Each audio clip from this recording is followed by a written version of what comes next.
ಆತ್ಮೀಯ H16 ನ್ಯೂಸ್ಗೆ ಸ್ವಾಗತ. ನಾನು ನಿಮ್ಮವ MI ಅಥವಾ ಮಲ್ಲಪ್ಪ ಜೋತಾರ. ಆತ್ಮೀಯರೇ, ಅಧಿವೇಶನ ನಡೆಸಬೇಕೀಗ ಅನ್ನುವಂಥ ಕೂಗು ಜೋರಾಗ್ತಾ ಇದೆ.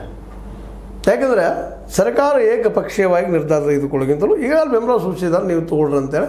ಆದರೂ ಅದರ ಬಗ್ಗೆ ಇನ್ನೂ ಸಾಧಕ ಬಾಧಕಗಳ ಬಗ್ಗೆ ಇನ್ನಷ್ಟು ಚರ್ಚೆ ಆಗಲಿ ಅನ್ನುವಂಥ ಮಾತು ವಿರೋಧ ಪಕ್ಷಗಳದ್ದು. ಏನು ತಪ್ಪಲ್ಲ ಅದರಲ್ಲ. ಯಾಕಂದ್ರೆ ಅಧಿವೇಶನ ಕರೆದು ಏನು ಮಾಡಬೇಕಾಗಿದೆ, ಏನು ಮಾಡಿಲ್ಲ ಅನ್ನುವಂಥದ್ದು.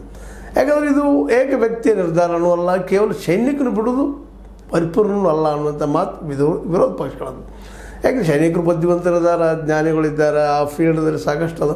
ಆದರೂ ಅಧಿವೇಶನ ನಡೆದ ಇದರ ಭಯೋತ್ಪಾದನೆ ಬಗ್ಗೆ ಚರ್ಚೆ ಆಗಿ ನಾವು ಒಗ್ಗಟ್ಟಾಗಿದ್ದೀವಿ ಅಂತ ಜಗತ್ತಿಗೆ ತೋರಿಸ್ಬೇಕಾಗಿದೆ, ಭಾಳ ಇಂಪಾರ್ಟೆಂಟ್ ಅದ ಅನ್ನುವಂಥ ಮಾತನ್ನು.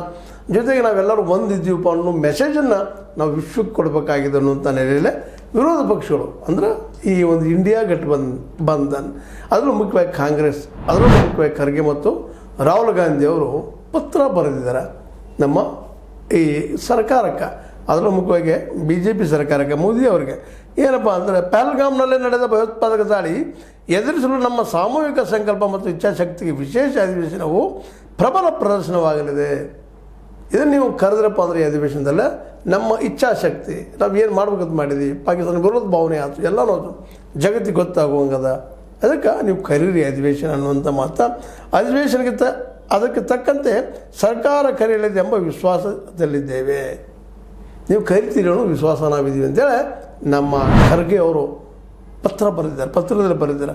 ಉಗ್ರರ ದಾಳಿಯು ಪ್ರತಿ ಭಾರತೀಯರನ್ನು ಕೆರಳಿಸಿದೆ, ಪ್ರತಿಯೊಬ್ಬಗೂ ಕೆರಳಿಸಿದೆ, ಸಿಟ್ಟು ಬಂದ ಇದರ ಸಲುವಾಗಿ ಕೆರಳಿಸಿದೆ. ಈ ಸಮಯದಲ್ಲಿ ಭಯೋತ್ಪಾದನೆಯ ವಿರುದ್ಧ ಒಗ್ಗಟ್ಟಾಗಿ ನಿಲ್ಲುತ್ತೇವೆ ಎಂದು ಭಾರತೀಯರೆಲ್ಲ ತೋರಿಸಬೇಕು. ಈ ಅಧಿವೇಶನದಲ್ಲಿ ಜನರ ಪ್ರತಿನಿಧಿಗಳು ತಮ್ಮ ಏಕತೆ ಮತ್ತು ದೃಢ ನಿಶ್ಚಯ ಪ್ರದರ್ಶಿಸ